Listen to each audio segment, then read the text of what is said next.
Al-Iman TV, sarana penyubur keimanan.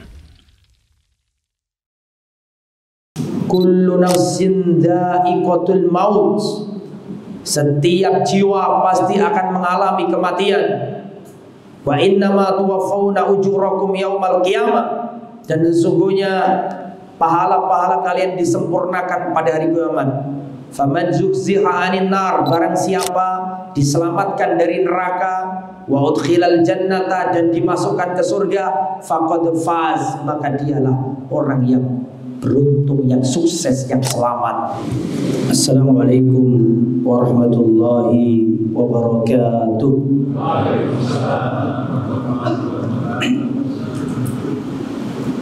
Innal hamdalillah nahmaduhu wa nasta'inuhu wa nastaghfiruh wa na'udzu billahi min shururi anfusina wa min sayyiati a'malina. Man yahdihillahu fala mudilla lahu wa man yudlil fala hadiya lahu. Wa asyhadu an la ilaha illallah wahdahu la syarika lahu wa asyhadu anna Muhammadan abduhu wa rasuluh la nabiyya wa la rasula ba'dah. Allahumma salli wa sallim wa barik ala nabiyyina wa habibina Muhammad wa ala alihi wa sahbihi wa man sara ala nahjihi ila yaumiddin. Ya ayyuhalladzina amanu taqullaha haqqa tuqatih wa la tamutunna illa wa antum muslimun. Ya ayyuhan nasu taqu rabbakum alladzi khalaqakum min nafsin wahidah wa khalaqa minha zawjaha wa batha minhuma rijalan katsiran wa nisaa'a wattaqullaha alladzi tasaaluna bihi wal arham innallaha kana 'alaykum raqiba. Ya ayyuhalladzina amanu taqullaha wa qulu qawlan sadida yuslih lakum a'malakum wa yaghfir lakum dhunubakum wa may yuti'illaha wa rasulahu faqad faza fawzan 'azima. Amma ba'du. Fa inna asdaqal hadisi kitabullah wa khairal huda huda Muhammadin sallallahu alaihi wasallam.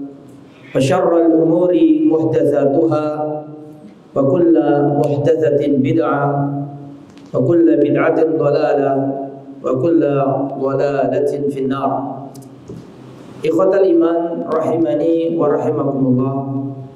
Alhamdulillah, kita bersyukur memuji Allah diberi kemudahan untuk hadir di Masjid Al-Madani dalam rangka tafaqquh fiddin, mendalami agama kita. Semoga yang hadir di sini termasuk dalam sabda Rasulullah sallallahu alaihi wasallam, sab'atun yudilluhumullah fi dhillihi yawma la dhilla illa dhillu. Ada 7 golongan yang mendapatkan naungan pada hari di saat tidak ada naungan kecuali naungan Allah. Salah satu di antara 7 golongan tersebut adalah wa rajulun qalbuhu mu'allaqun bil masajid. Orang yang hatinya bergantung di masjid. Orang yang ketika di dunia bernaung di rumah Allah, maka di akhirat akan diberi naungan pada hari kiamat. Kalau sekarang kita berlindung dari panasnya cuaca Surabaya di masjid ini, maka mudah-mudahan ini menjadi isyarat nanti di hari kiamat kita diberi naungan Allah ketika manusia kepanasan. Dan Rasulullah sallallahu alaihi wasallam bersabda, "Wa man salaka tariqan yaltamisu fihi ilman sahalallahu lahu bihi tariqan ilal jannah." Barang siapa berjalan mencari ilmu agama, sahalallahu lahu bihi tariqan ilal jannah, Allah memudahkan jalannya menuju surga. Seandainya menuntut ilmu tidak memiliki keutamaan kecuali satu saja, kita diberi kemudahan menuju surga, niscaya itu sudah cukup untuk menggerakkan langkah-langkah kita menuju masjid yang mulia ini. Maka dari itulah Al-Imam Makhul mengatakan, man zahaba ila ilmin yata'allamuhu fahuwa fi tariqin ilal jannah. Barang siapa pergi keluar dari rumahnya mencari ilmu, fahuwa fi tariqin ilal jannah, sesungguhnya dia sedang berjalan menuju surga. Hatta yarji'a, sampai dia pulang kembali ke rumahnya. Jadi kalau kita duduk di majelis ilmu, sebenarnya kita ini berjalan menuju surga. Maka dari itulah Imam Ahmad mengatakan, al-ilmu la ya'diluhu syai'un. Ilmu itu tidak ada yang mampu menandinginya. Ilmu itu tidak ada yang mampu menandinginya. Semua ibadah di dalam Islam nggak bisa dijalankan tanpa ilmu. Orang mau zakat nggak punya ilmunya, ya nggak bisa. Orang dikasih uang banyak sekarang suruh berangkat haji, kalau nggak punya ilmunya, ya nggak bisa. Seorang mau puasa kalau nggak ngerti ilmunya, ya nggak bisa. Makanya kata Imam Ahmad, al ilmu la ya'diluhu syai'un. Ilmu itu tidak ada yang mampu menandinginya. Gak ada.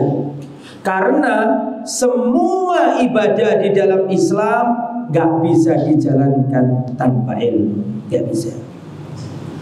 Makanya Imam Al-Bukhari membuat wasiat dalam kitabnya, bab al-ilm qabla al-qawli wal amal. Bab ilmu harus didahulukan sebelum ucapan dan perbuatan. Saking pentingnya ilmu, sampai-sampai ayat yang Allah turunkan dari langit pertama kali kepada Rasulullah bunyinya Iqra, bacalah. Iqra bismi rabbikal ladzi khalaq, khalaqal insana min 'alaq, Iqra rabbukal akram alladzi 'allama bil qalam, 'allamal insana ma lam ya'lam. Allah lah yang memberi ilmu. Jadi ayat pertama kali turun bukan sholli, sholatlah. Ayat yang pertama kali turun bukan jahid, berjihadlah. Ayat yang pertama kali turun bukan sumu, berpuasalah. Tapi ayat yang pertama kali turun adalah Iqra, bacalah. Itu menunjukkan agungnya ilmu.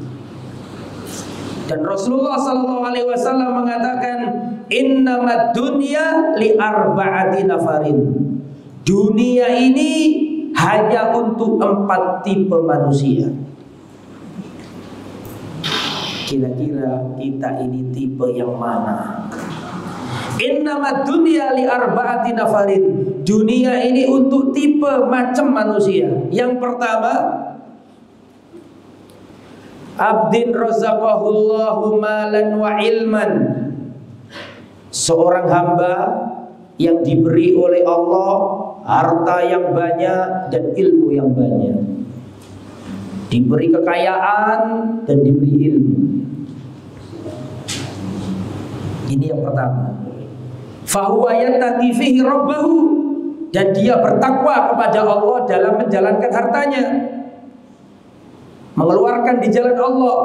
Wa yasilu fihi rahimahu, dan dia nyambung tali kerabatnya. Wa ya'lamu lillahi fi haqqa, dan dia mengetahui hak-hak Allah dalam hartanya. Apa kata Allah? Mohon maaf, apa kata Rasulullah? Kata Rasulullah, hadza bi afdhalil manazil. Inilah setinggi-tinggi, seutama-utama kedudukan manusia. Ketika kekayaan bertemu dengan ilmu. Itu tipe yang pertama. Tipe manusia yang nomor 2, abdin razaqahullahu ilman wa lam yarzuqhu malan. Seorang hamba yang diberi oleh Allah ilmu yang banyak, tapi Allah tidak memberinya harta. Dikasih ilmu banyak, tapi nggak dikasih harta. Melarang miskin, tapi berilmu. Maka orang yang nomor 2 ini berdoa, ya Allah, kalau seandainya aku, ya Allah, punya harta, aku akan berinfak seperti kelompok yang pertama. Maka kata Rasulullah, fahuwa biniyatihi, meskipun orang ini hanya mengandalkan niatnya saja, fa ajruhu masawa, pahalanya orang yang nomor 2 ini sama persis dengan kelompok yang pertama. Jelas. Yang nomor 3, abdin razaqahullahu malan walam yarzuqhu ilman. Seorang hamba diberi oleh Allah harta yang banyak, tapi nggak diberi ilmu. Soge, kaya raya, tapi nggak pernah ngaji, nggak gelem ngaji. Ketika kekayaan bertemu dengan kebodohan, nggak ngerti hukum Allah, mengeluarkan hartanya di tempat-tempat yang salah, di dalam hal perkara yang dimurkai Allah, karena nggak punya ilmu. Apa kata Nabi? Fahada bi akhbathil manazil, ini sejelek-jelek manusia. Sugih tapi gagal mengaji, kaya raya tapi nggak mau belajar. Kata Rasulullah, hada bi akhbathil manazil, sejelek-jelek manusia. Yang nomor 4, abdin lam yarzuqhullahu malan wa ilman. Seorang hamba lam yarzuqhullahu malan wala ilman. Seorang hamba yang tidak diberi oleh Allah harta, tidak pula diberi ilmu. Miskin, melarat, gak gelem ngaji. Soro nduk donya, soro nduk akhirat. Melarat, gak mau belajar. Gak diberi harta, gak diberi ilmu. Ketika kebodohan bertemu dengan kemelaratan, maka orang yang nomor 4 ini silau dengan yang nomor 3. Dan dia mengandai, kalau sekiranya aku punya harta, aku akan gunakan hartaku seperti kelompok nomor 3. Kata Rasulullah, fahada fa'adfa wizruhu masawa. Kata Nabi, dosanya orang nomor 4 sama dengan yang nomor 3. Hadis riwayat Imam Muslim. Mohon maaf, hadis riwayat Imam At-Tirmidzi, bukan Muslim, Tirmidzi. Yang nomor pertama punya ilmu, punya harta, betul? Yang nomor 4 nggak punya harta, nggak punya ilmu, nggak usah dibahas. Coba bandingkan yang nomor 2 dengan yang nomor 3. Yang nomor 2, Allah memberinya harta, Allah memberinya ilmu yang banyak, tapi Allah nggak memberikan apa? Harta. Yang nomor 3, Allah memberinya harta, tapi Allah nggak memberinya. Coba bandingkan, perhatikan, butuh konsentrasi. Orang yang nomor 2 tadi, dia berkata, ya Allah, kalau aku punya harta, aku akan berinfak seperti fulan, golongan pertama. Kata Nabi, pahalanya sama. Kan gitu kan? Bandingkan dengan yang nomor 3, diberi Allah kekayaan tapi nggak diberi ilmu. Dalam hadis tadi, orang yang nomor 3 tidak berkata, ya Allah, kalau aku punya ilmu, aku akan ngajari manusia. Ngomong gitu apa enggak? Enggak. Itu berarti orang yang nomor 2 ilmunya mewakili harta. Itu berarti yang nomor 3 hartanya tidak mewakili ilmu. Itu juga dalil bahwa ilmu tidak boleh diandai. Ilmu nggak bisa diandai. Itu menunjukkan keutamaan ilmu. Ikhwatal iman yang dirahmati oleh Allah. Materi kita adalah apa materi kita? Dunia antara fitnah dan kebutuhan. Dunia ini fitnah, tapi kita juga butuh. Gitu ya kira-kira judulnya. Kita harus tahu hakikat dunia. Dan silakan dicatat. Dunia itu dalam perspektif Al-Quran itu apa sih? Menurut Al-Quran dunia itu bagaimana? Atau menurut Sunnah Nabi? Yang pertama, dunia itu sedikit. Saya ulangi ya. Dunia itu sedikit, gak banyak. Jadi kita ini sedang memperebutkan sesuatu yang sedikit. Mana dalilnya bahwa dunia itu sedikit? Surat An-Nisa ayat 77. Qul, katakanlah wahai Muhammad, mata'ud dunya qalil. Katakan wahai Muhammad, mata'ud dunya qalil.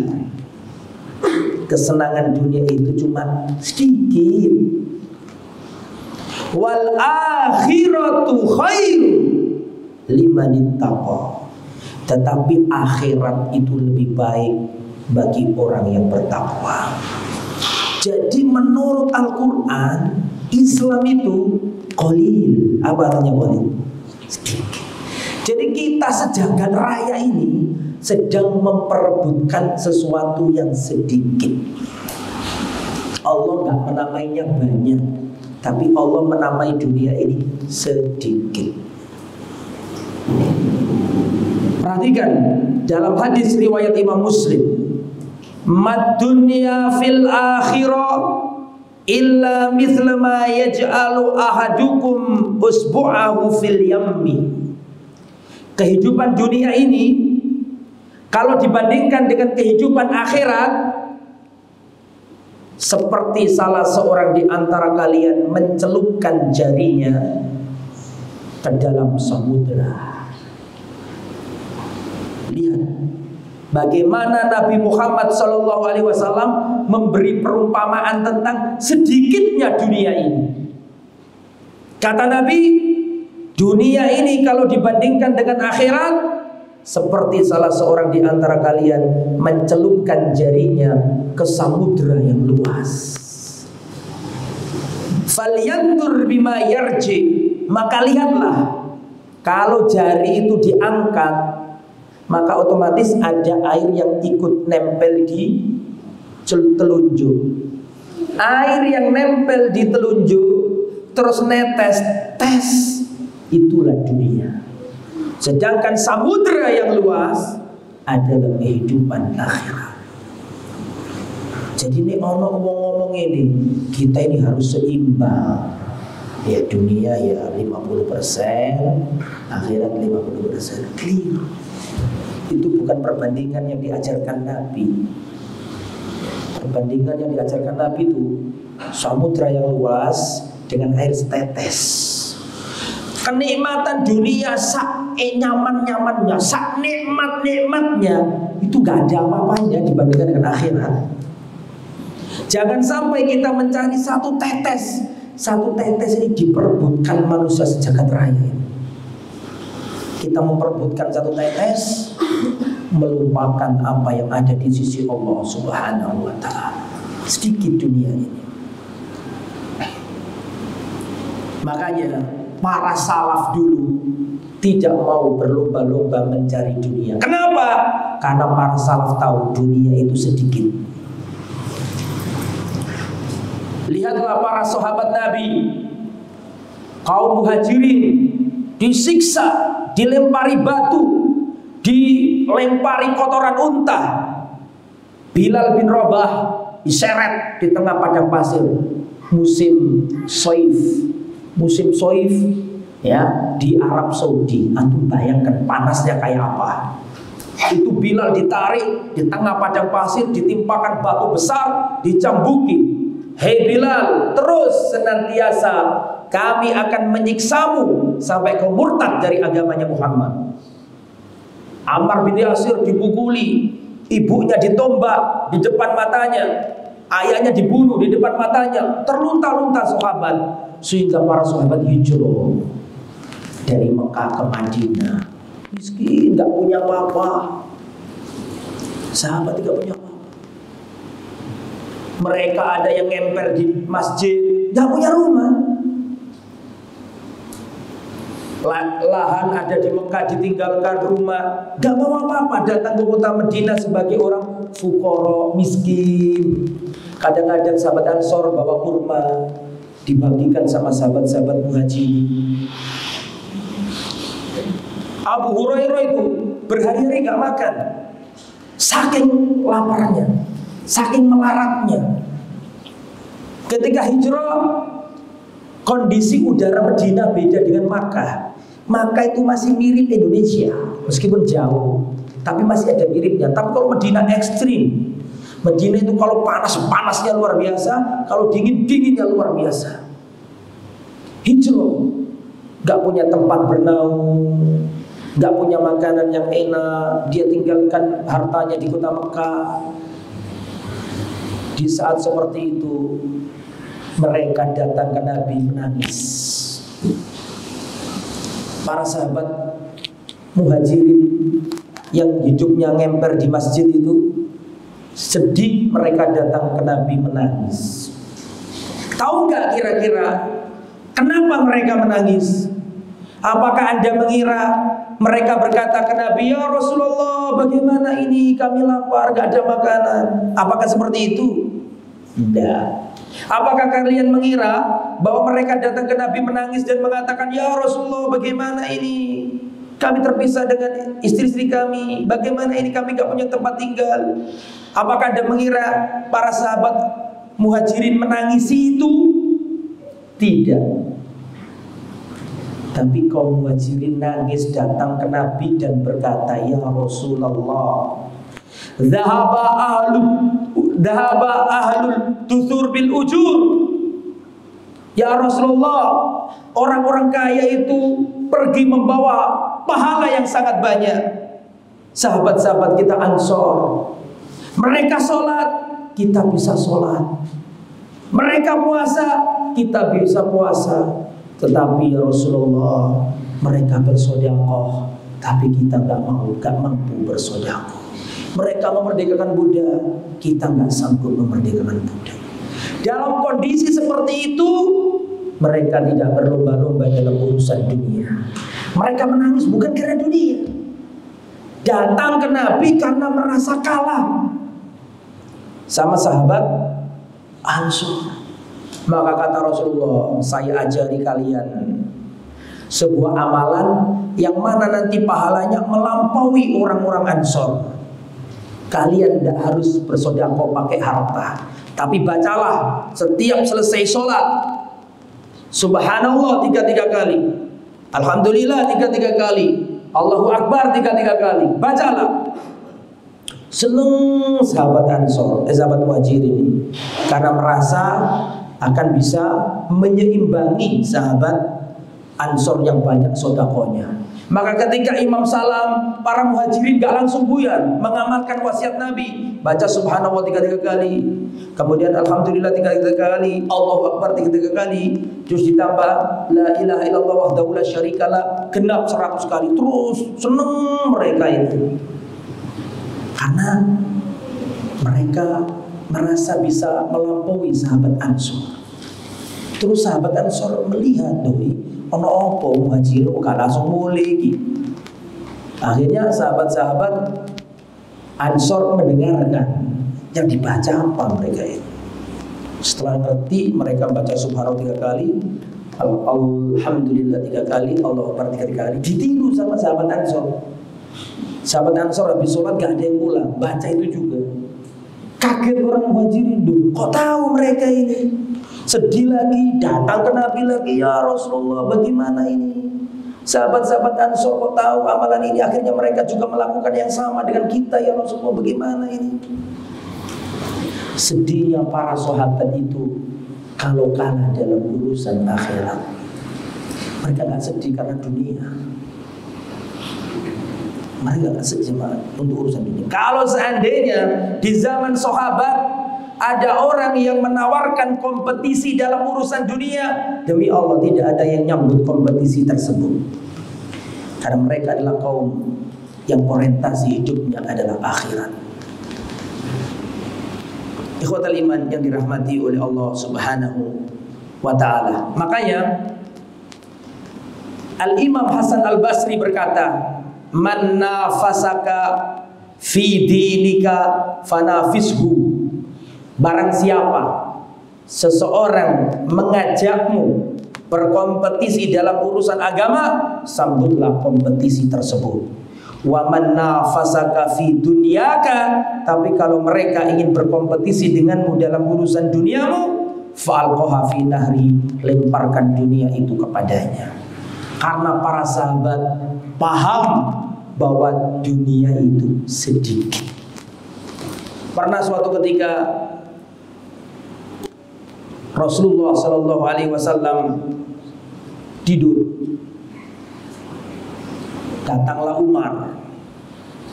Umar melihat Rasulullah tertidur di atas alas tidur yang sangat kasar, terbuat dari dedaunan kurma, sehingga itu alas tidur membekas di lambungnya Nabi, ngecap di lambungnya Nabi.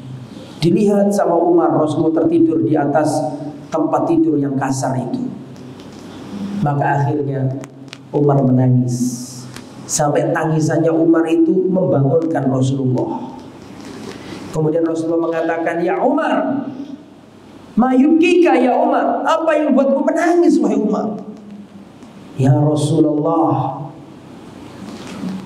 Kaisar Romawi dan Kaisar Persia, Kisra Persia, mereka tidur di atas singgasananya, permadaninya. Sedangkan engkau adalah Rasulullah, tidur di atas alas tidur yang kasar seperti ini. Tidakkah kami akan buatkan untukmu ya Rasulullah tempat tidur yang empuk, yang nyaman untukmu?" Maka Rasulullah SAW menjawab, "Ala tardo ya Umar, tidakkah engkau ridho wahai Umar? Lahumud dunya, bagi mereka dunia, walanal akhirat, dan bagi kita kehidupan akhirat." Mereka adalah generasi yang dididik Rasulullah untuk berorientasi pada akhirat. Takut kalau kalah dalam urusan akhirat. Abdurrahman bin Auf, seorang sahabat Nabi yang dijamin masuk surga. Rasulullah SAW mengatakan, Abdurrahman bin Auf fil jannah. Abdurrahman bin Auf masuk surga. Tapi lihatlah, ketika beliau berpuasa, dihidangkan makanan-makanan enak. Waktu berbuka, makanan-makanan enak. Dilihat sama Abdurrahman bin Auf ini makanan-makanannya. Tiba-tiba beliau menangis. Ditanya sama keluarganya, "Lima tabki, apa yang membuatmu menangis?" Kata Abdurrahman bin Auf, "Sesungguhnya Mus'ab bin Umair lebih baik daripada diriku. Tapi dia gugur dalam perang Uhud sebelum menikmati hasil dari perjuangan. Dia gugur dalam keadaan gak punya kain kafan. Kalau ditarik di atas, ke atas, kakinya kelihatan. Kalau ditarik ke bawah, kepalanya kelihatan. Padahal dia lebih baik daripada diriku. Belum sempat mencicipi buah dari dakwah ini. Sedangkan aku di sini menikmati makanan-makanan yang enak. Aku khawatir ini adalah kenikmatan dunia yang disegerakan untukku dan aku tidak mendapatkannya di akhirat. Akhirnya Abdurrahman bin Auf meninggalkan jamuan makanan itu.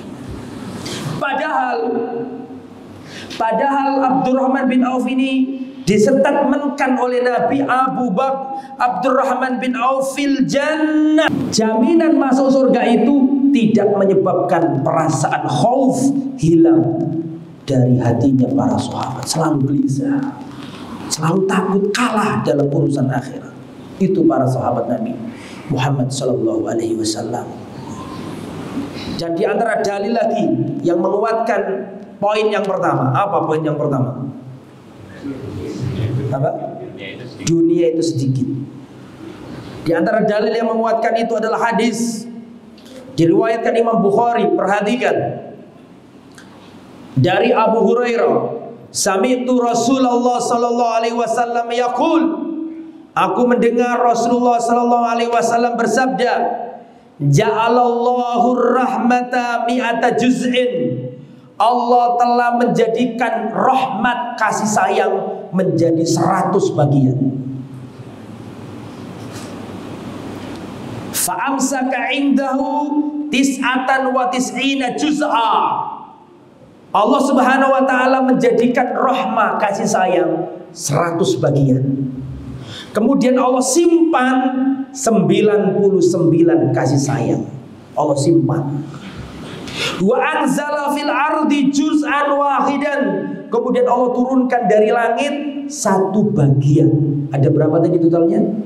100 kasih sayang. Yang 99 Allah pegang, Allah subhanahu wa ta'ala tahan di sisinya.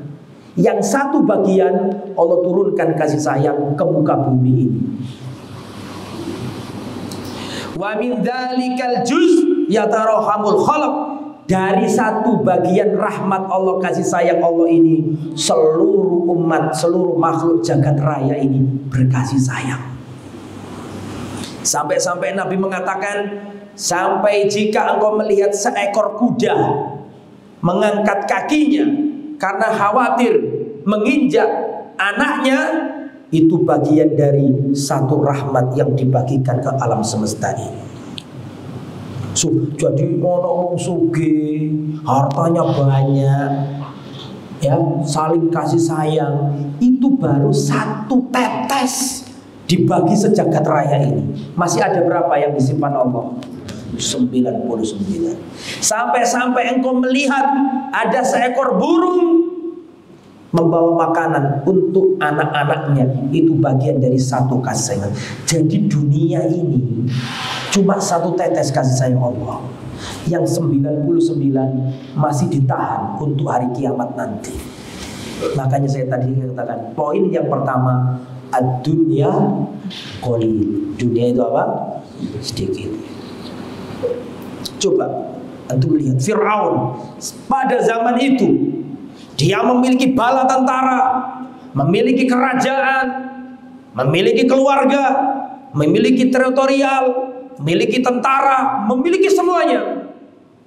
Kemudian sekarang Fir'aun mati, berabad-abad sampai detik ini, ribuan tahun sampai detik ini. Fir'aun gak kebayang bahwa saat itu dia merasa gak ada yang lebih kaya di muka bumi daripada dirinya. Sekarang dia sudah mati, tenggelam, berabad-abad, beribu-ribu, terlupakan. Sedikit dunia itu. Padahal pada waktu itu Fir'aun merasa dialah Tuhan. Bahkan ana rabbukumul a'la, aku adalah Tuhan.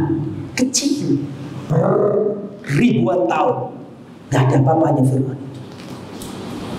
Dunia itu kecil atau sedikit. Itu yang nomor berapa? Nomor 1. Bahwa dunia itu sedikit. Sekarang yang nomor 2, dunia itu singkat. Yang pertama sedikit, yang kedua apa? Singkat. Dunia itu tidak lama. Allah Subhanahu wa taala berfirman dalam surat An-Nazi'at ayat 46. Ka'annahum yauma yarawnaha lam yalbathu illa asyiyatan aw duhaha. Ketika orang-orang kafir itu melihat azab neraka, ketika orang-orang kafir itu melihat hari kiamat, mereka berkata, seakan-akan hanya sebentar saja kemarin kita tinggal di dunia. Sebentar. Coba sampai ingat-ingat nih, waktu sampai yang TK, masih ingat gak sampai sekarang? Terus sampai ingat-ingat waktu sampai masih SD. Sekarang sampai sudah keluarga, sudah punya istri, bahkan sudah jadi papa, punya cucu. Padahal sampai kalau pikir baru kemarin kayaknya gitu SD. Memori saya masih terekam SD, baru kemarin. Mau sekarang juga wis dowo, anakku wis 5, coba dulu. Jadi pikir-pikir umurku sampai ini, bentar lagi. Semoga umurnya panjang semuanya kita dalam kebaikan. Singkat dunia ini. Makanya orang kafir nanti ketika melihat hari kiamat, mereka mengatakan kayak barusan kemarin kita ada di dunia. Singkat. Orang tua ya, siapa yang paling tua di sini? Jangan angkat tangan, gak usah. Ya. Yang paling sepuh di sini, terus monggo sampean ingat-ingat masa kecil sampean. Pasti sampean merasa kayak baru kemarin. Betul enggak? Itu dunia itu singkat. Makanya Hasan Al-Basri mengatakan, perhatikan, ya bena Adam, innama anta ayyamun, wahai anak Adam, sesungguhnya engkau adalah hari-hari yang dijejer-jejer. Wahai anak Adam, innaka ayyamun majmu'atun, wahai anak Adam, engkau adalah hari-hari yang dikumpulkan. Idza dhahaba yaumun dhahaba ba'duka. Kalau satu hari pergi, seakan-akan bagian dari hidupmu ikut pergi. Jadi manusia ini sebenarnya hari-hari yang dikumpulkan, dikurangi 1 hari, 2 hari, 3 hari, lama-lama habis. Makanya Abdullah bin Mas'ud mengatakan, ma nadimtu ala syai'in aktsar min nadami ala yaumin gharabat syamsuhu naqasa fihi ajali walam yazid fihi amali. Kata Abdullah bin Mas'ud, tidak pernah aku menyesali sesuatu melebihi penyesalanku ketika aku melihat matahari tenggelam. Naqasat fihi ajali, sedang berkurang ajalku. Walam yazid fihi amali, sedang belum bertambah amal kebaikanku. Jadi Abdullah bin Mas'ud itu kalau lihat matahari tenggelam tuh sedih. Berbeda dengan kita, malah ngeteni cepat dan bengi. Abdullah bin Mas'ud itu kalau ada malam matahari tenggelam, bingung, sedih. Semakin dekat ajalku, sedang belum bertambah amal kebaikan.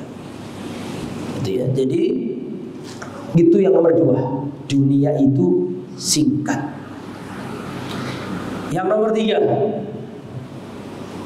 dunia itu hina, tidak mulia. Dunia itu hina.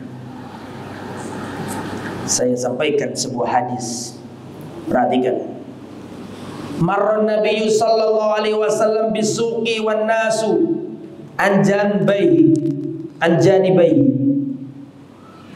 Pernah Rasulullah SAW berjalan di sebuah pasar, sedangkan orang ada di sebelah kanannya, di sebelah kirinya, mengawal Nabi atau bersama Nabi. Nabi di pasar bersama para sahabat. Famarra bijid'i asak mayyit. Kemudian Rasulullah melihat ada seekor kambing yang cacat, mati, hidungnya telinganya kecil. Jadi Rasulullah berjalan di pasar, terus Rasulullah menjumpai di situ ada kambing cacat, mati, bangkai, dan telinganya kecil. Maka diambil sama Nabi, telinganya dipegang sama Nabi. Kemudian Nabi mengatakan, ayyukum yuhibbu an yakuna hadza lahu bidirhamin. Siapa yang mau membeli ini 1 dirham? Siapa yang mau mengambil kambing ini dengan 1 dirham. Murah 1 dirham. Qalu, para sahabat menjawab, ma nuhibbu annahu lana bi syai'in wa ma nasna'u bihi. Kami nggak mungkin memperoleh itu dengan harta. Maksudnya kami nggak mungkin mau membeli itu. Untuk apa? Atau hibbuna annahu lakum, kalau begitu mau nggak kalian saya kasih ini gratis? 1 dirham nggak ada yang mau. Kalau gratis bagaimana? Siapa yang mau?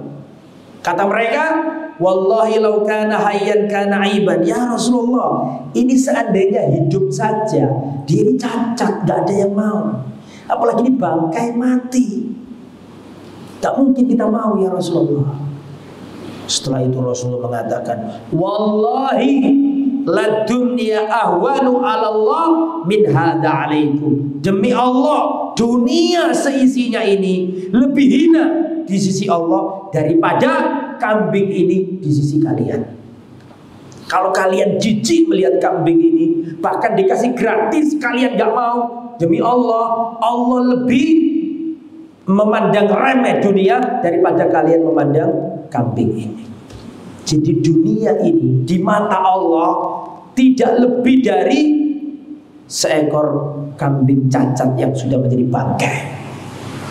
Maka jangan sampai kita memperebutkannya. Makanya kita disuruh ingat mati. Aksiru dzikra hadhil ladzat. Ingatlah oleh kalian, perbanyaklah oleh kalian mengingat-ingat pemutus segala kenikmatan dunia. Al-maut, yaitu kematian. Maka dari itulah Al-Imam Ad-Daqqaq mengatakan dalam kitab Al-Qurtubi, Imam Al-Qurtubi punya kitab namanya At-Tadhkirah. Imam Al-Qurtubi menukil ucapannya Imam Ad-Daqqaq. Imam Ad-Daqqaq mengatakan, man aksara min dzikril maut ukrima bi salasati asya. Barang siapa yang mengingat kematian, Allah muliakan dengan 3 hal. Barang siapa yang mengingat kematian, Allah muliakan dengan 3 hal. Yang pertama, ta'jilut taubah, segera bertaubat. Ta'jilut taubah, segera bertaubat. Yang nomor 2, wa qana'atil qalb, memiliki hati yang lapang. Yang nomor 3, wa nasyat fil ibadah, semangat beribadah. Wa man nasiyal mauta uqiba bi thalathati asya. Dan sebaliknya, barang siapa lupa terhadap kematian, Allah hukum dengan 3 hal. Yang pertama, taswifit taubah, menunda-nunda taubat. Yang nomor 2, tarkur ridho bil kafaf, tidak ridho, tidak qanaah, rakus terhadap dunia. Wat takasul fil ibadah, dan malas beribadah. Jadi panjenengan Pak, kalau lihat ada orang sudah sepuh kok masih malas ibadah, itu hukuman dari Allah karena dia nggak ingat mati. Ya, makanya penting mengingat kematian. Kalau kita ini sudah suntuk dengan dunia, penat dengan pekerjaan, datangilah kuburan. Datangilah apa? Kuburan. Untu nahaitukum an ziyaratil kubur. Dahulu aku larang kalian ziarah kubur. Ala fazuruha, tapi sekarang silakan ziarah kubur. Untuk apa? Litudzakkirakumul akhirah, untuk mengingatkan kalian terhadap akhirat. Pokoknya kalau sudah pening, futur, sholat males, ngaji males, karena sibuk dunia, segera datangi kuburan. Yakinkan dirimu, ayahmu sudah mati, ya. Atau kalau belum mati berarti kakekmu sudah mati, teman dekatmu sudah mati, dan kamu akan seperti itu. Makanya lihat doanya orang masuk kuburan. Wa inna insyaallah bikum lalahiku, dan kami akan menyusul kalian. Itu menunjukkan bahwa doanya saja itu kita diajari supaya ingat mati. Wa inna insyaallah bikum lalahikun, dan kami akan menyusul kalian. Itu yang nomor berapa? Nomor 3. Bahwa dunia itu hina. Rasulullah SAW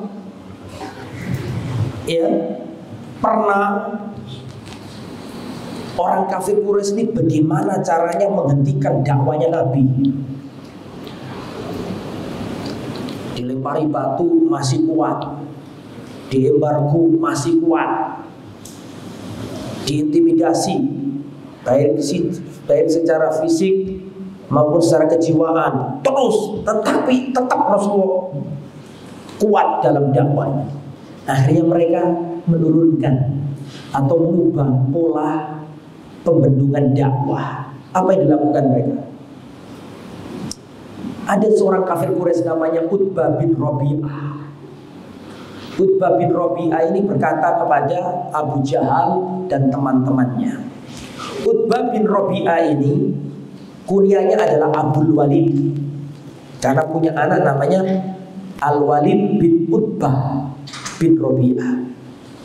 Maka ketika kaum kafir Quraisy melihat bahwa Muhammad semakin banyak pengikutnya, semakin hari semakin bertambah yang hijrah ikut Rasulullah, maka mereka memeras keringat dan mereka berkata dalam hatinya, atau mereka berkata satu sama lain, kita harus punya strategi baru untuk membentuk dakwanya Muhammad. Maka si Utbah bin Rabi'ah, Abdul Walid, dia berkata kepada Abu Jahal, kalian pakai planning A, B, C, D, gagal semuanya. Sekarang izinkan aku membuat sebuah perang yang akan aku lakukan. Apa itu? Biarkan aku datangi Muhammad, aku akan rayu dan tawarkan kepada mereka tawaran-tawaran dunia. Barangkali dia mau menghentikan dakwanya. Kata Abu Jahal, silakan dicoba. Berangkatlah siapa? Utbah bin Rabi'ah. Utbah bin Rabi'ah berangkat. Berkata Utbah bin Rabi'ah kepada Rasulullah SAW, ya ibna akhi, wahai keponakanku, anak saudaraku, sungguhnya engkau tahu kedudukanmu. Kamu adalah orang mulia di tengah-tengah kami. Secara persuasif, kau telah datang kepada kami, ya, mengolok-olok Tuhan kami, memecah belah barisan kami. Wahai ponakanku, sebenarnya apa yang kamu inginkan dari dakwah ini? Kalau engkau ingin dari dakwamu ini, kau ingin menjadi orang yang kaya, maka biarkan kami orang seluruh kufar Quraisy mengumpulkan harta-harta kami dan kami jadikan untukmu, sehingga kamu adalah orang menjadi terkaya di kota Makkah. Kalau memang engkau menjalankan dakwamu itu tujuannya adalah untuk menjadi raja kota Makkah, maka biarkan kami orang Quraisy semuanya sepakat menjadikanmu sebagai seorang raja, agar kami tidak memutuskan perkara kecuali dengan keputusanmu. Dan kalau kau ingin memperoleh kebaikan-kebaikan, kenikmatan dunia, akan kami berikan kepadamu. Atau wahai ponakanku, jika memang dirimu sakit, diganggu jin, maka kami akan mendatangkan untukmu dokter tabib yang akan mengobati dirimu. Kemudian didengarkan sama Nabi, tidak dibantah omongan itu. Setelah itu Rasulullah mengatakan, apakah sudah wahai Abdul Walid? Nah, iya sudah wahai keponakanku.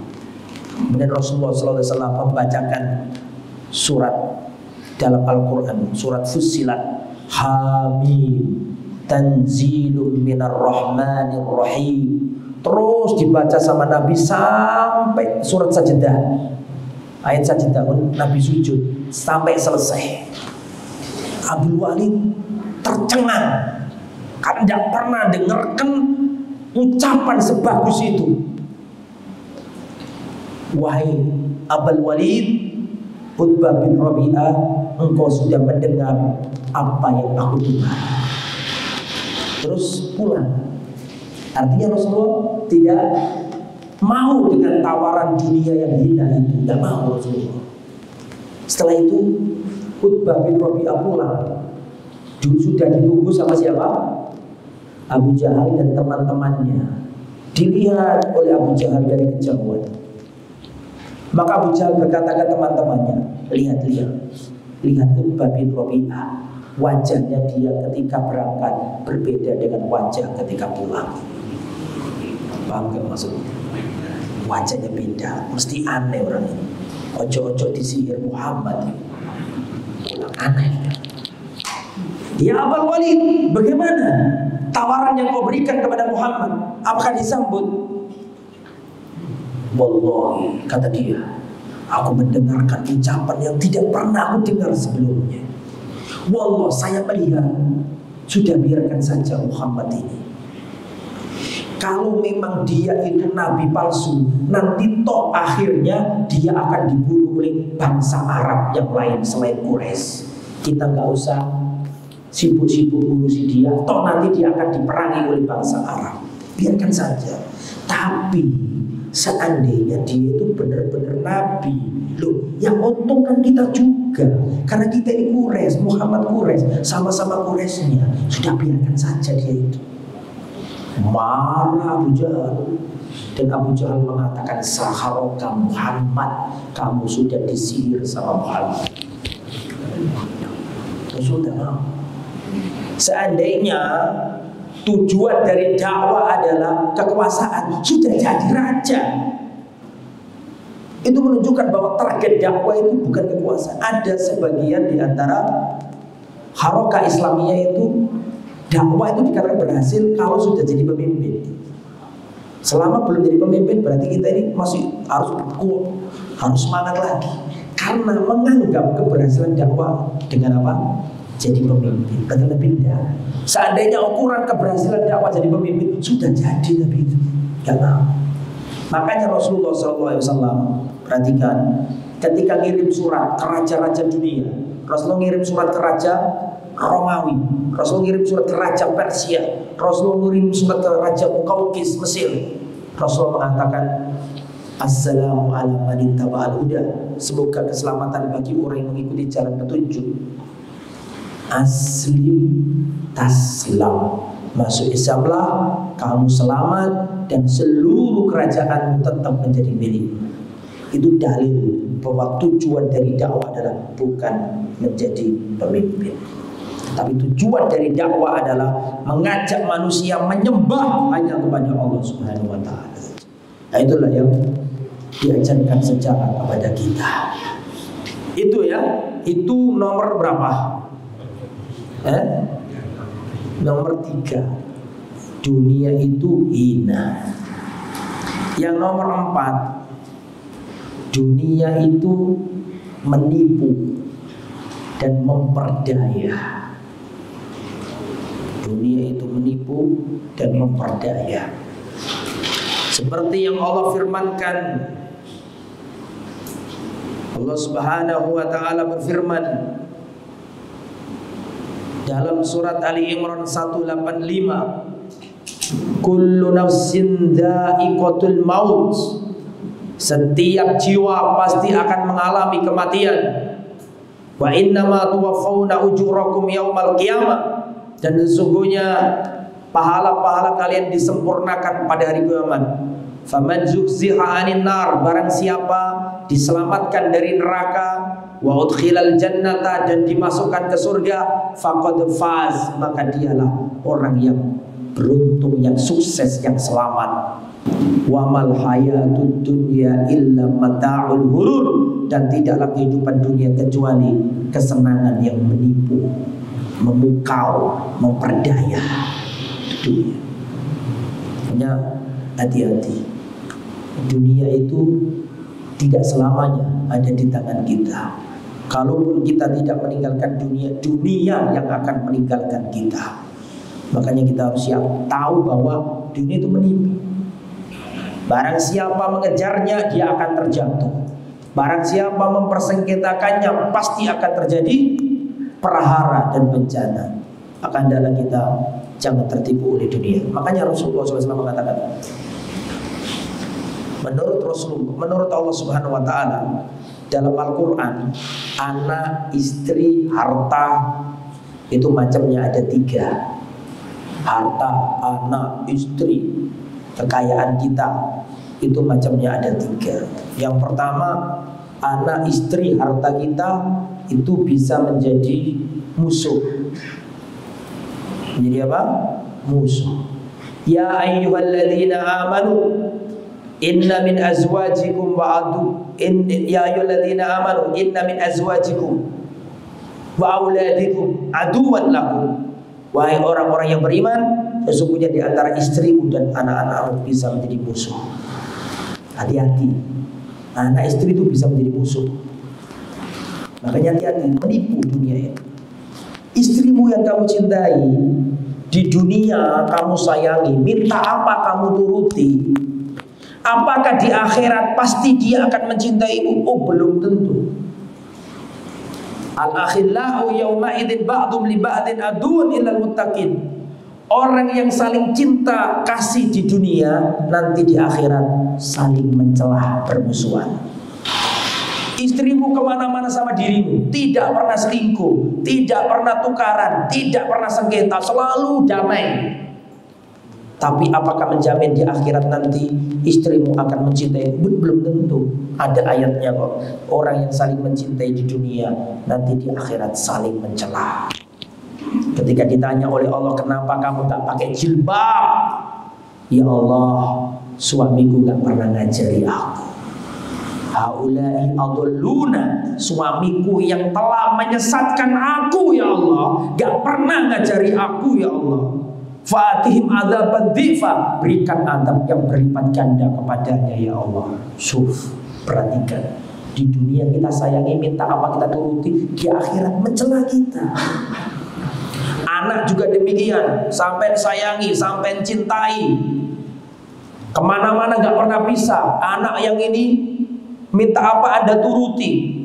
Kemudian di akhirat anak ditanya, kenapa kamu gak pernah sholat? Maka sang anak akan mencari kambing hitam untuk menyelamatkan dirinya. Ya Allah, bapakku tidak pernah ngajari aku ya Allah. Jahatnya anakmu. Di dunia minta apa kamu turuti, kamu bangunkan rumah, kamu kasih mobil. Tapi kalau enggak kamu didik dengan baik, di akhirat dia mencari kambing hitam, menyalahkan dirimu. Itu dunia, menipu, khianat. Hati-hati dengan dunia. Itu yang pertama. Anak, istri, harta menjadi apa? Musuh. Yang nomor 2, anak, istri, harta bisa menjadi fitnah. Sesuai dengan judul kita, menjadi fitnah. Dalilnya tadi, kelanjutannya. Tadi kan surat At-Taghabun ayat 14. Yang tadi itu, yang musuh tadi itu. Nah ini seterusnya, surat At-Taghabun setelahnya. Innama amwalukum wa auladukum fitnah. Sesungguhnya hartamu, sesungguhnya anakmu fitnah. Fitnah artinya apa sih? Ujian. Mau infak, kata istrimu, mas gak usah mas, akhirnya gak jadi. Diuji dong. Ya, mau jihad, takut anaknya gak ada yang ngasih nafkah, gak jadi. Itu zaman dulu. Kalau sekarang gak ada jihad di Indonesia. Jihadnya pakai ilmu di Indonesia itu. Gak boleh ngebom, mengkafirkan negara, ini gak boleh. Maksudnya itu jihad dalam makna yang sebenar-benarnya, bukan jihad yang mengawur, itu bukan. Jadi adanya istri kita dan anak kita itu ujian. Mana yang mau dahulukan? Sudah niat sedekah, infak, istrimu komplain, gak jadi, itu ujian. Semoga anak istri kita menjadi yang nomor 3. Anak dan istri menjadi qurrata a'yun, penyejuk pandangan mata. Ya ayyuhalladzina, mana ayatnya itu? Rabbana hab lana min azwajina wa dzurriyyatina qurrata a'yun waj'alna lil muttaqina imama. Ya Allah, aku memohon kepadamu ya Allah dari istri dan anakku penyejuk pandangan mata bagi diriku, penentram jiwaku, dan jadikan kami pemimpin bagi orang-orang yang beriman ya Allah. Itu yang nomor 4. Sekarang nomor 5. Dunia itu permainan. Dunia itu cuma senda gurau, dan dunia itu bermegah-megahan. Itu isinya dunia. Allah Subhanahu wa taala berfirman dalam surat Al-Hadid ayat 20. I'lamu annamal hayatud dunya la'ibu wa lahu wa zina. Ketahuilah sesungguhnya kehidupan dunia itu hanyalah permainan, senda gurau, dan perhiasan. Wa tafahurun, dan bermegah-megahan. Wa tafahurun bainakum, dan berbangga-bangga. Wa takaturun fil amwali wal aulad, dan bermegah-megahan dengan harta dan anak. Itu kehidupan dunia. Makanya banyak orang itu yang hidup tidak sesuai levelnya. Sebenarnya levelnya itu masih level 1. Tapi karena berbangga-bangga, takut dianggap gak punya, dia memaksakan hidupnya selevel dengan level 2. Dia akan menderita karena dia hidup tidak sesuai levelnya. Hidup itu untuk dirimu, jangan hidup untuk orang lain. Ada orang itu sebenarnya enjoy dengan apa yang dia miliki, tapi gara-gara ada orang ngomong misalnya, loh mobil kamu kok belum ganti-ganti dari dulu. Sebenarnya lapang hidupnya, gara-gara diomongi kayak gitu, nyesek di dadanya, langsung pengen beli. Itu menunjukkan Anda hidup tidak sesuai level Anda. Anda hidup untuk orang lain yang menderita, tetap diri. Hiduplah sesuai dengan levelmu, kamu akan bahagia. Jangan melihat orang, jangan karena pandangan manusia. Makanya kita ini yang membuat sulit itu karena gengsi kita. Jangan gengsi hidup. Apa yang kamu nikmati, kamu merasa nyaman, istrimu nyaman, anakmu nyaman, lakukan. Jangan hidup untuk orang lain karena dilihat orang, nggak enak, teman-teman wis ganti kabeh, teman-teman sudah punya ini, masa kita nggak punya sendiri. Jangan hidup untuk orang lain. Kalau kamu nyaman, kerjakan itu. Hiduplah sesuai levelmu. Barang siapa hidup tidak sesuai dengan level nyatanya dia, kamu akan tersiksa. Kamu hidup untuk orang lain. Jangan. Dunia tidak seperti itu. Nah, itu dunia isinya itu alhaqumut takatsur. Ya, saling berlomba-lomba telah melalaikan kalian. Itu isinya dunia. Makanya kita harus tahu. Terus nomor berapa? Nomor 6. Dunia akan terlupakan. Percayalah, sesugih-sugihnya kamu, kalau di kiamat kamu lupa dengan kekayaanmu. Semenderita-menderitanya dirimu di dunia, percayalah kalau di akhirat kamu akan lupa dengan itu semua. Saya bacakan hadis, luar biasa hadis ini. Perhatikan, camkan, catat. Anas bin Malik berkata, qala Rasulullah sallallahu alaihi wasallam, Rasulullah bersabda sallallahu alaihi wasallam, perhatikan, yutabi'an ami ahli dunya min ahli nar yaumal qiyamah.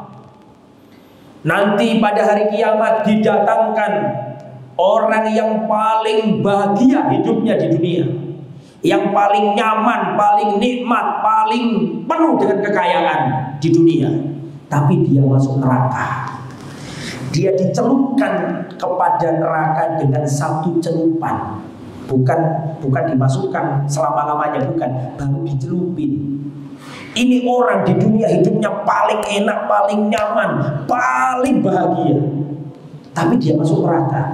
Ketika dicelupkan satu kali celupan, maka ditanya, hei anak Adam, apakah engkau pernah merasakan kenikmatan? Apakah dahulu kamu pernah merasakan kenikmatan?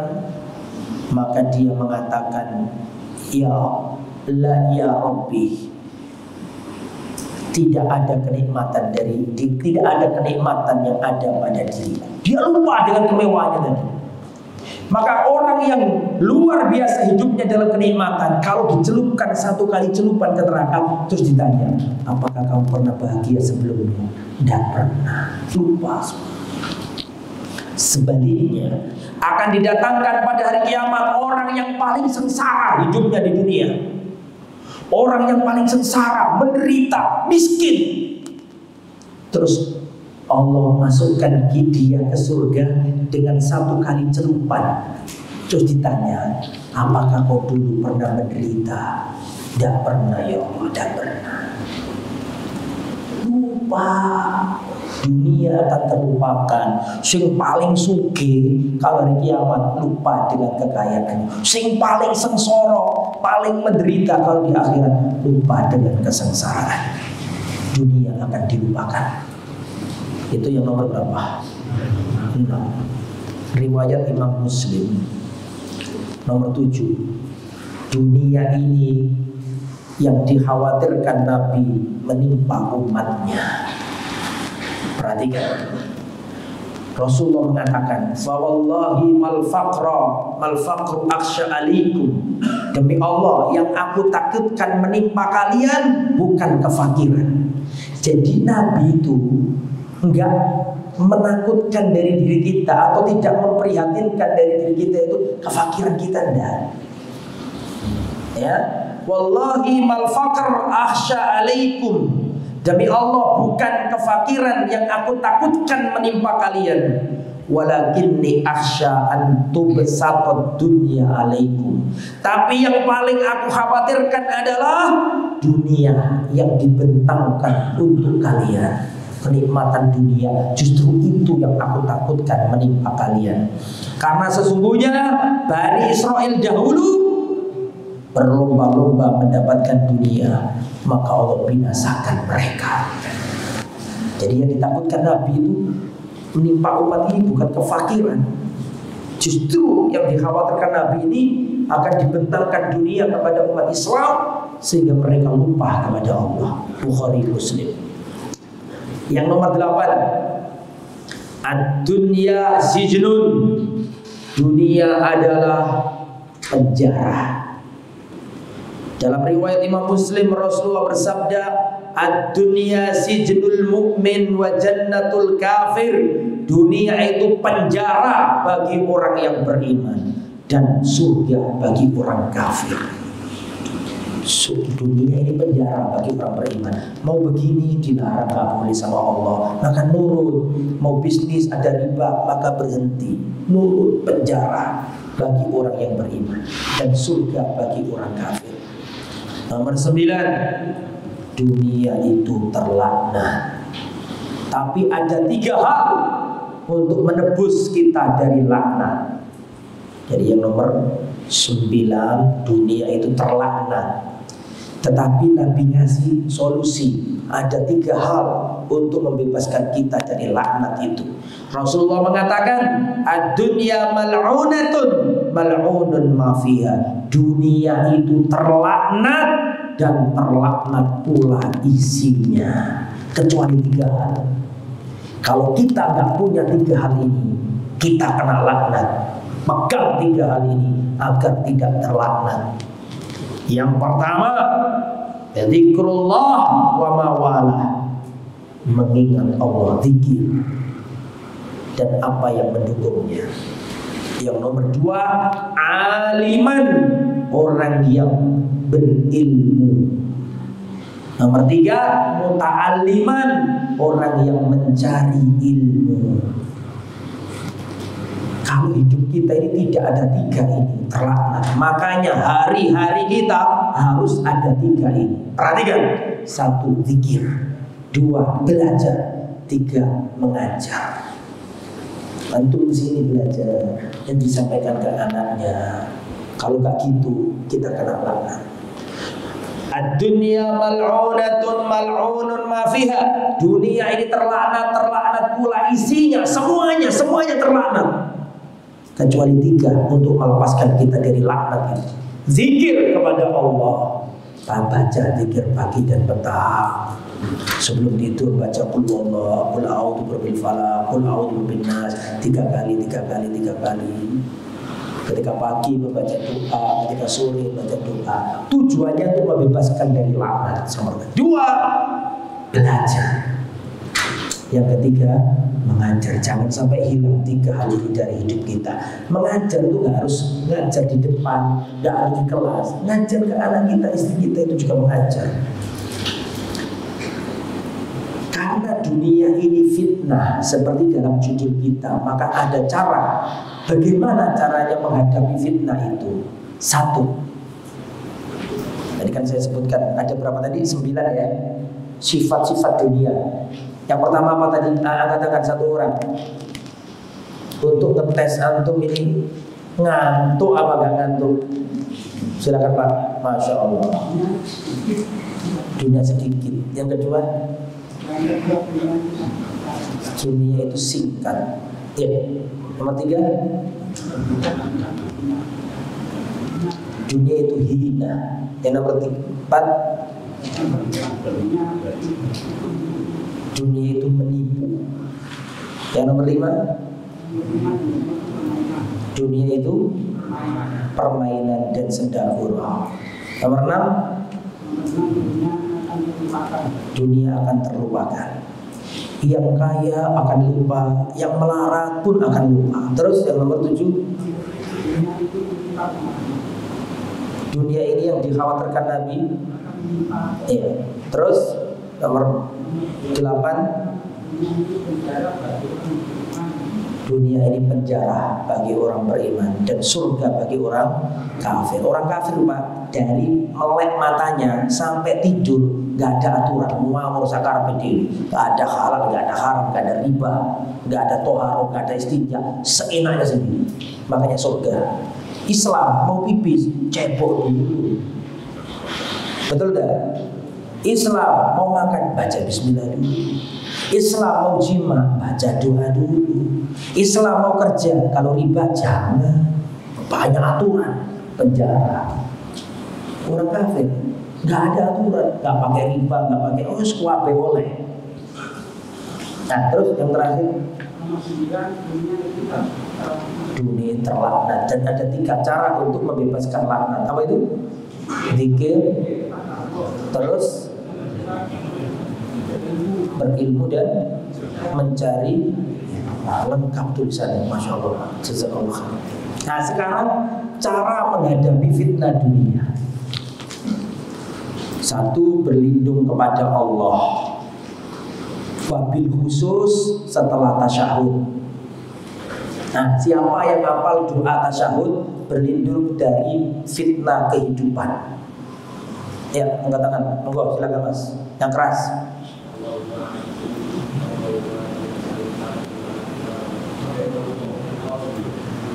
Ojo Allahumma jannibna syaiton loh ya. Bahaya di siang-siang.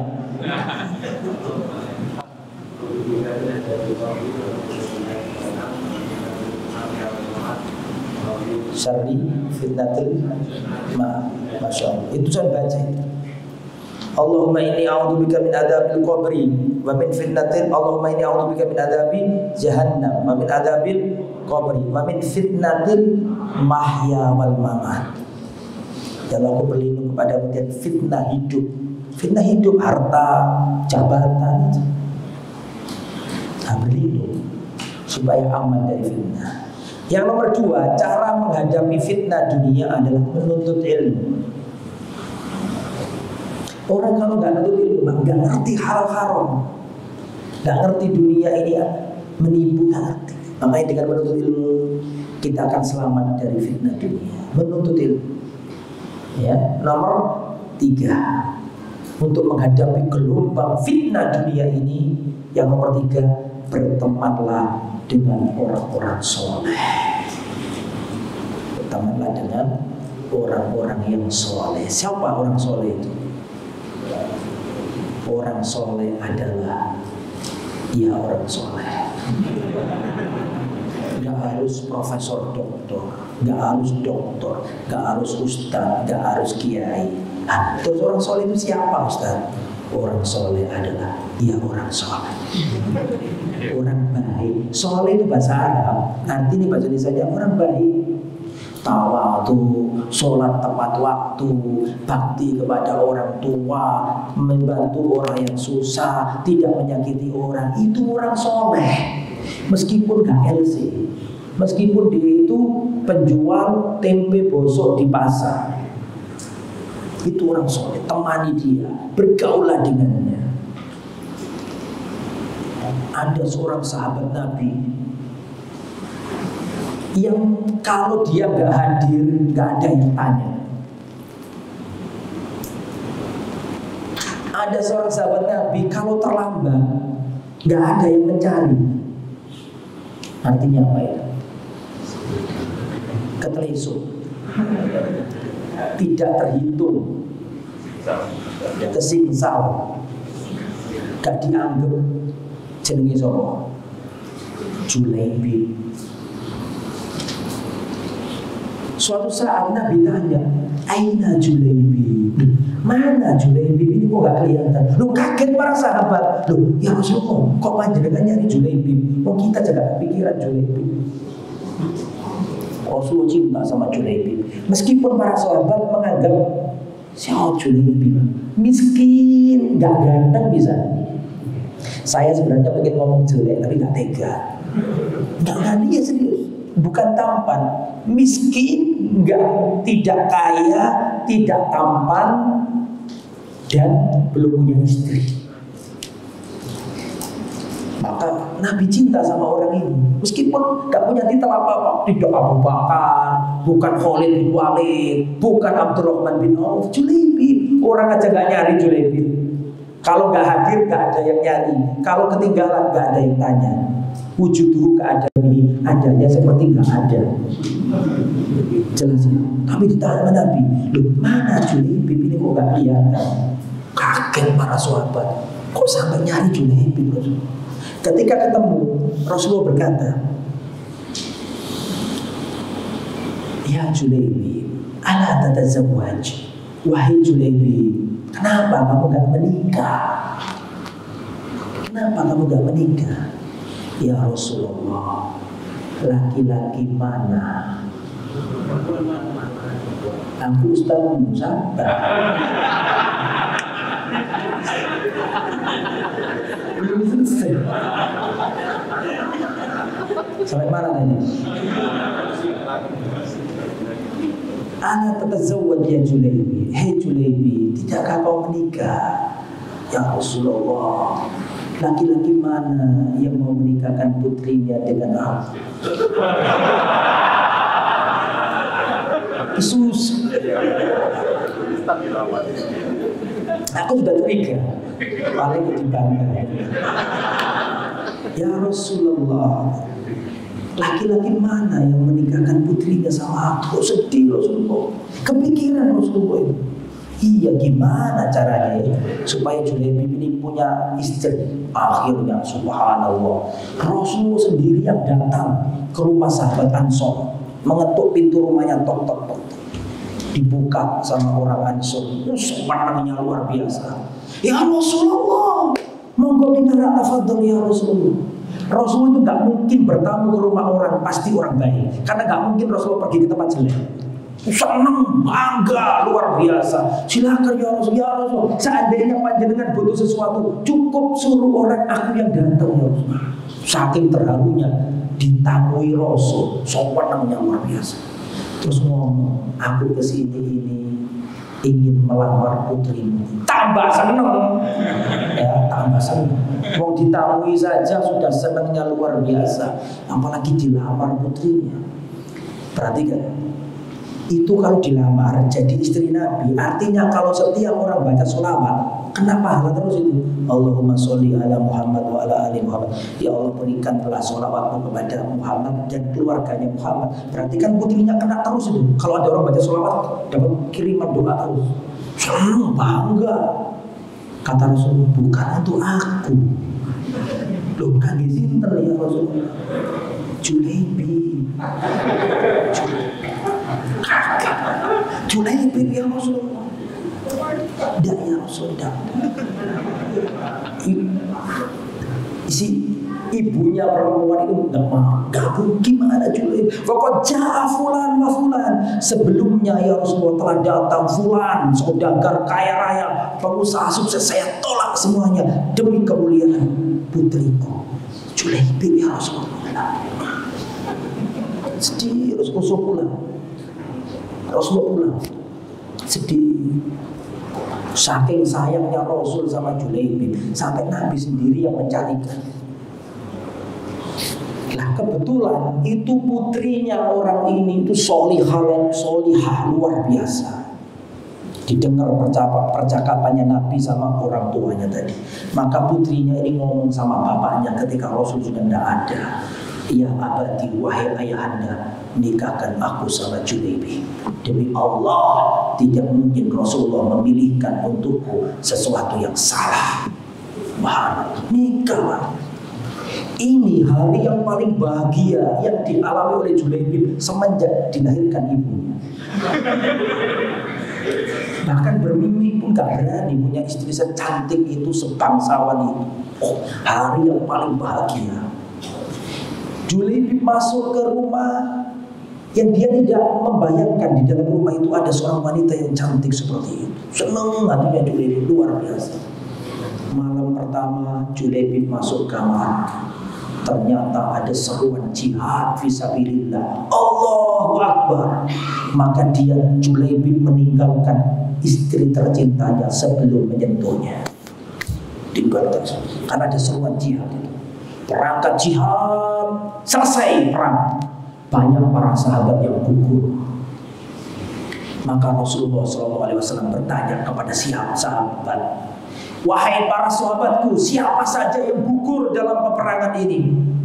Disebutkan semuanya, fulan, fulan, fulan, fulan, fulan. Siapa lagi yang gugur dalam peperangan ini? Fulan, fulan, fulan, fulan. Tidak ada satupun orang menyebut nama Julaibib. Saya bertanya lagi, siapa saja yang meninggal? Fulan, fulan, fulan. Tidak ada satupun sahabat yang menyebut nama Julaibib. Maka Rasulullah menangis dan mengatakan, amma ana, adapun aku kehilangan saudaraku Julaibib. Baru sahabat sadar bahwa Julaibib tidak ada. Terkadang orang itu tidak terkenal di dunia, tapi Rasulullah memperhatikannya. Maka Rasulullah mencari jenazahnya Julaibib. Tidak ada yang tahu jenazahnya Julaibib kecuali saudarinya. Wajahnya sudah tidak rupa wajah, penuh dengan tusukan. Julaibib mati, dikelilingnya ada sekian orang kafir mati, 7 atau 8 orang kafir mati. Artinya Julaibib mati setelah Julaibib berhasil membunuh 7 atau 8 orang. Kan dikenali wajahnya.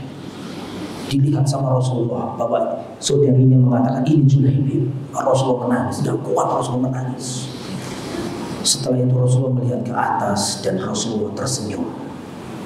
Para sahabat bertanya, ya Rasulullah, kenapa engkau melihat jenazah Julaibib kok menangis? Kenapa ketika engkau melihat ke atas kok tersenyum ya Rasulullah? Adapun aku melihat ke bawah dan aku menangis karena aku kehilangan saudaraku yang kalian melupakannya.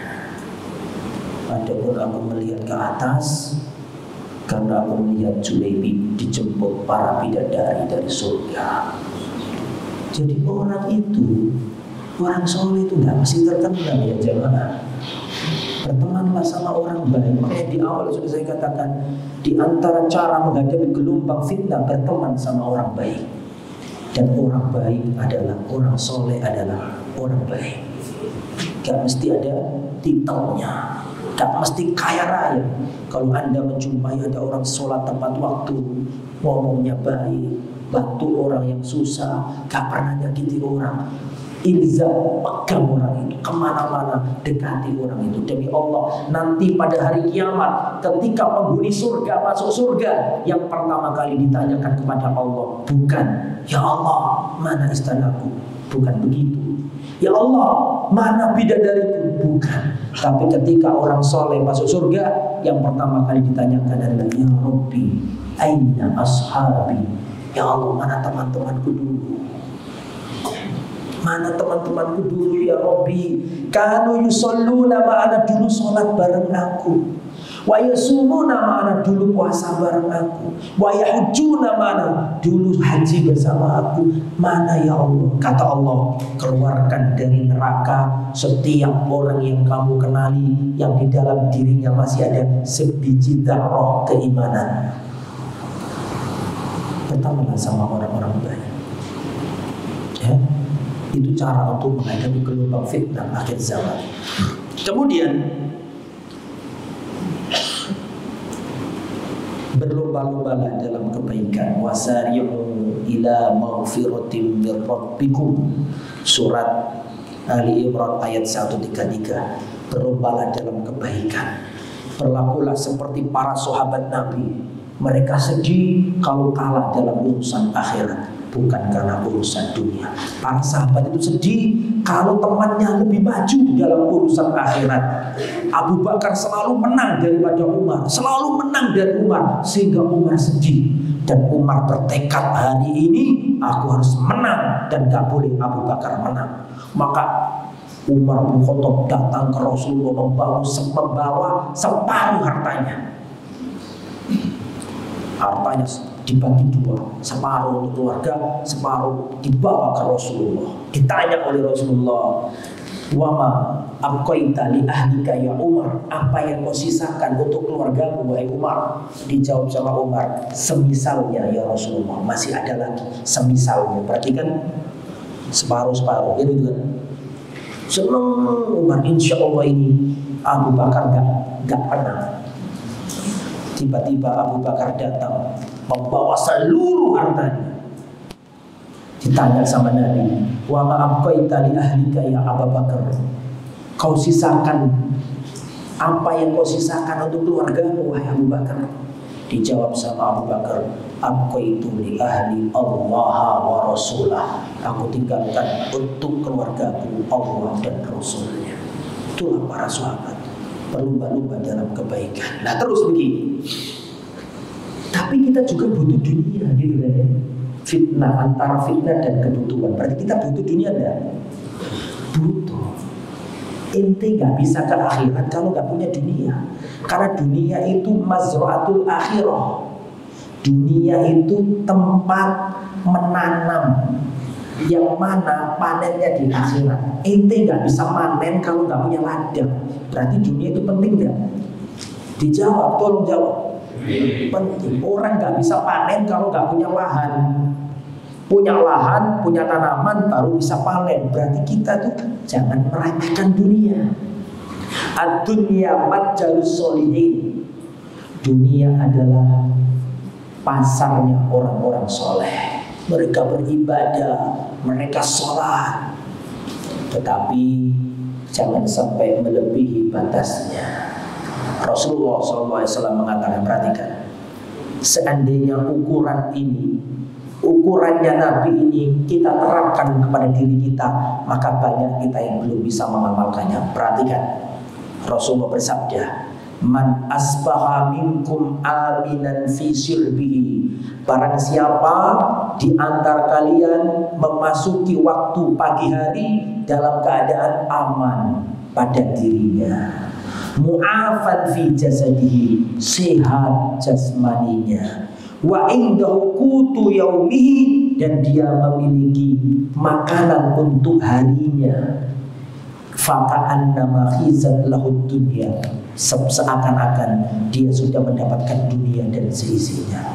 Jadi orang itu kalau aman, kemudian sehat, hari itu bisa makan, itu sudah mempunyai dunia dan seisinya.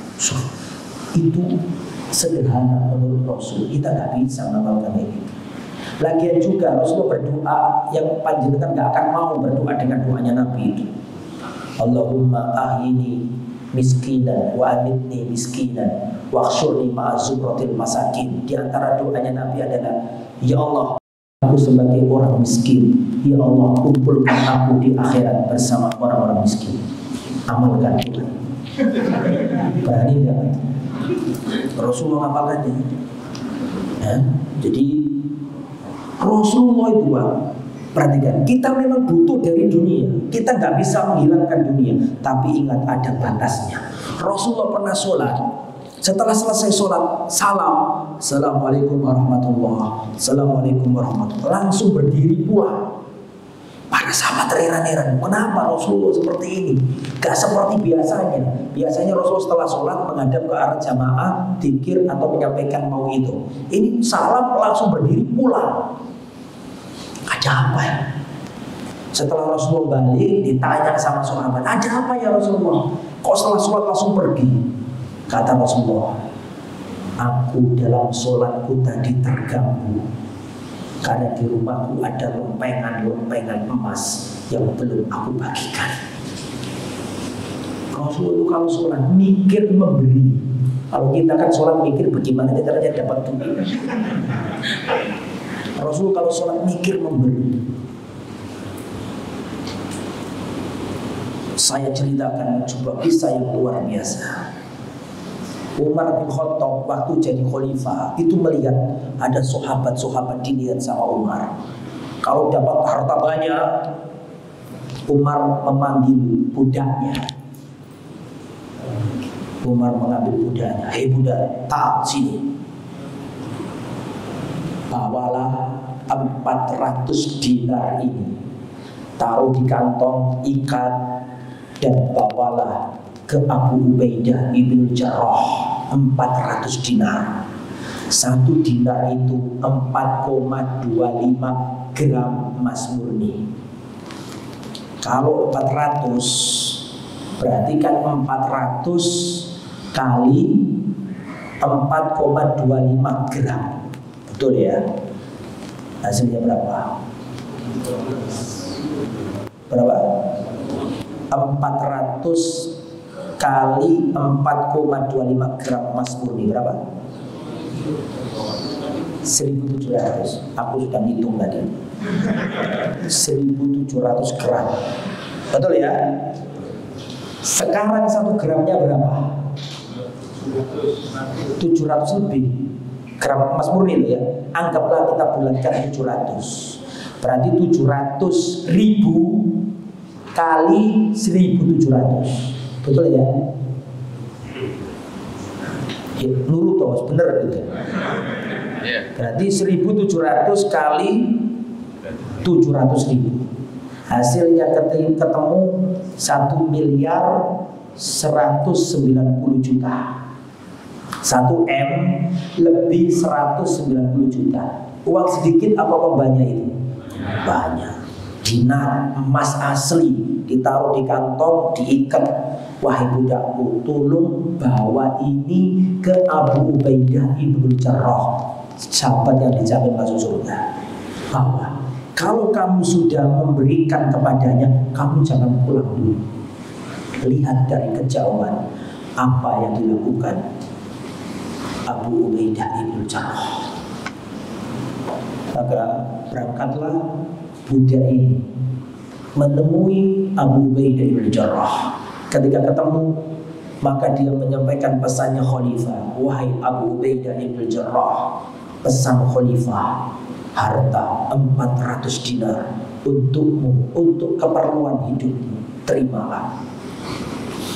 Maka Abu Ubaidah ibn Jarrah mengatakan, semoga Allah menyambung Umar bin Khattab dalam kebaikan dan rahmatnya. Diterima. Setelah itu budak ini menyingkir dan melihat dari kejauhan. Maka Abu Ubaidah ibn Jarrah memanggil budak perempuannya. Ya jariyah ta'ali, wahai budakku kemarilah, berikan 5 dinar kepada fulan, berikan 10 dinar kepada fulan, berikan sekian dinar kepada fulan, berikan sekian dinar kepada fulan. Sampai dalam kantong itu tidak ada lagi benar-benar bersih untuk semua manusia. Tidak 1 dinar pun untuk Abu Ubaidah ibn Jarrah. Setelah itu budak itu datang, ditanya sama Umar, apa yang dilakukan Abu Ubaidah? Wahai khalifah, ketika uang itu di tangannya, dia memerintahkan budaknya untuk membagi-baginya dan habis di kantongnya sampai tidak tersisa apapun. Kemudian Umar bin Khattab menyiapkan 400 dinar sama persis. Wahai budakku, segeralah berangkat menuju Mu'adz bin Jabal, berikan kepadanya. Dan jika kau sudah memberikan kepadanya, menghindarlah dan lihatlah dari kejauhan apa yang dilakukan oleh Mu'adz. Berangkatlah menuju Mu'adz bin Jabal. Dikasihkan satu kantong 400 dinar itu. Kemudian budak ini menyingkir dan dilihat dari kejauhan. Maka Mu'adz bin Jabal memanggil seseorang, tolong kasihkan fulan sekian, tolong kasihkan fulan sekian, tolong kasihkan fulan sekian, tolong kasihkan fulan sekian, sampai tidak tersisa sama sekali. Dan budak itu datang kepada Umar bin Khattab dan mengatakan, wahai khalifah, mereka telah membaginya sampai habis. Kemudian Umar bin Khattab mendatangi para sahabat, banyak jumlahnya. Wahai para sahabat, tamannau, berangan-anganlah kalian. Maka para sahabat menjawab, kami berangan-angan seandainya rumah ini penuh dengan emas, kemudian kami akan membagikannya di jalan Allah. Umar bin Khattab mengatakan, tamannau, berangan-anganlah lagi kalian. Maka para sahabat mengatakan, kami berangan-angan seandainya satu rumah ini penuh dengan permata dan berlian, akan kami bagikan di jalan Allah. Kemudian Umar mengatakan, tamannau, berangan-anganlah lagi kalian. Kata para sahabat, cukup wahai Amirul Mukminin. Maka Umar bin Khattab mengatakan, demi Allah, adapun aku berharap satu rumah ini penuh dengan orang seperti Abu Ubaidah bin Jarrah dan seperti Mu'adz bin Jabal.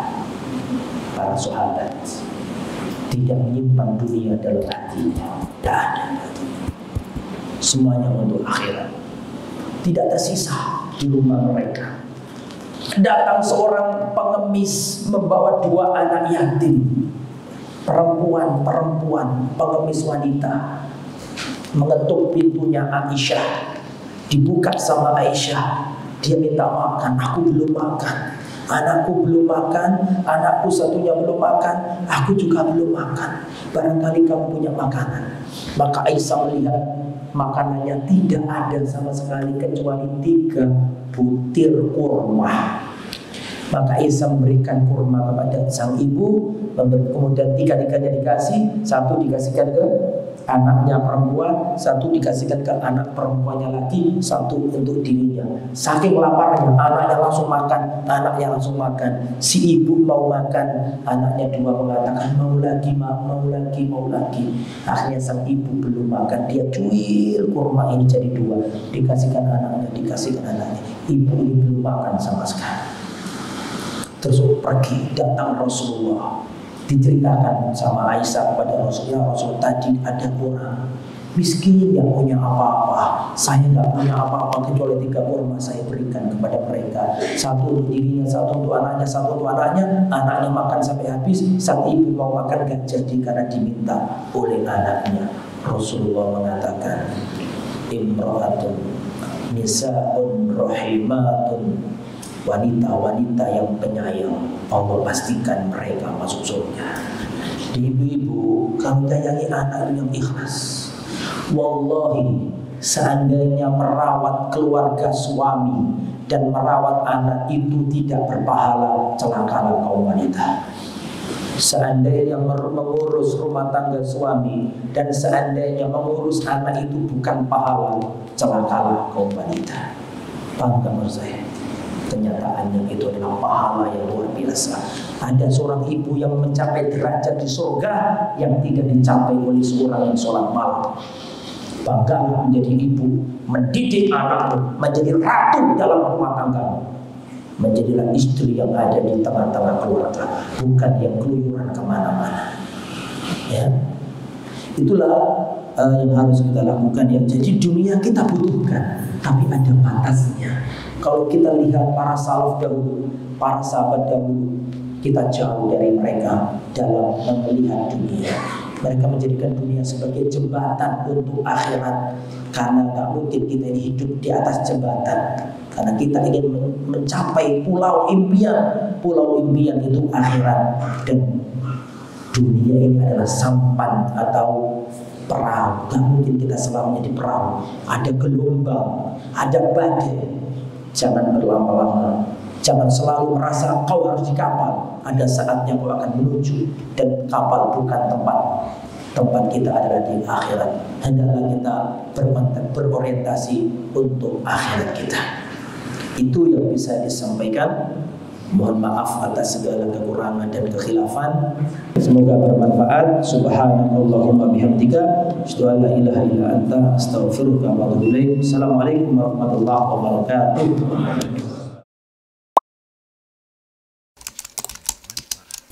Yuk, Al-Iman TV bisa diakses melalui Facebook, mulai dari kajian rutin, video-video kreatif, hingga poster-poster dakwah.